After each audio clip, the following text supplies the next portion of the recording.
மாண்புமிகு முதலமைச்சர் அவர்கள்.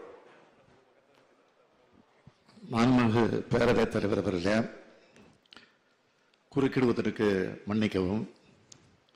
டிசம்பர் 2001 இது போன்ற ஒரு நிகழ்வு கடலூர் மாவட்டம் பண்ருட்டி பகுதியில் நடைபெற்று 52 நபர்கள் மரணமுற்று 200க்கும் மேற்பட்ட மிகுந்த அளவுக்கு பாதிப்புக்கு உள்ளாகி இருக்கிறார்கள்.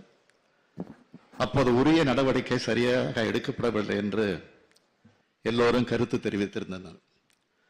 நம்முடைய பாமக கட்சி தலைவர் திரு ஜி.கே. மணி அவர்களும் நம்முடைய திரு வேல்முருகன் அவர்களும் அவையிலே இது குறித்து மார்ச் 2002 உரையாற்றியிருக்கிறார்கள். தற்போது இந்த சம்பவம் குறித்து என்னுடைய கவனத்திற்கு வந்தவுடனே நான் தீவிர நடவடிக்கை எடுக்க உத்தரவிட்டுள்ளேன். அது குறித்து நான் அனைத்து உறுப்பினர்களும் பேசிய பின்னர் விரிவாக பதில் வழங்குகிறேன்.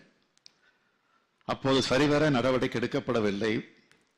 தற்போது உரிய நடவடிக்கை எடுக்கப்பட்டுள்ள காரணத்தால் இப்போது பேசுகிற உறுப்பினர்கள் அந்த நிகழ்வு குறித்து பேசுவார்களோ என பயந்துதான் இவர்கள் இன்றைக்கு திட்டமிட்டு ஒரு நாடகத்தை அரங்கேற்றிவிட்டு வீதிகளுக்கு சென்று விதிகளுக்கு புறம்பாக நடந்து கொண்டு மரபுகளுக்கு மாறாக குழப்பம் விளைவிக்க முயன்று வெளியேற்றப்பட்டிருக்கிறார்கள். ஜனநாயக முறையில் இந்த மாமன்றம் நடைபெற வேண்டும் என்பதில் தலைவர் கலைஞர் அவர்களும் நானும் அசையாத கொள்கை உறுதி கொண்டவர்கள்.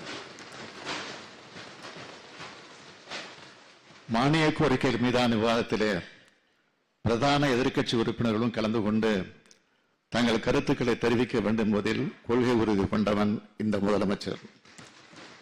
தாங்களும் பல கோரிக்கைகள் வைத்து மாண்புமிகு பேரவை முன்னவர் அவர்களும் பேசுவதற்கு வாய்ப்பு தரலாம் என பரிந்துரை செய்தும் முதலமைச்சராக அமைச்சர்களாக இருந்தவர்கள் இங்கே நடந்து கொண்ட முறை தவிர்த்திருக்கப்பட வேண்டியதுதான்.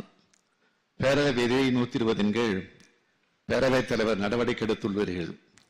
அதில் நான் கருத்து சொல்ல விரும்பவில்லை. எனினும் என்னுடைய வேண்டுகோளாக ஒன்றை சொல்ல விரும்புகிறேன்.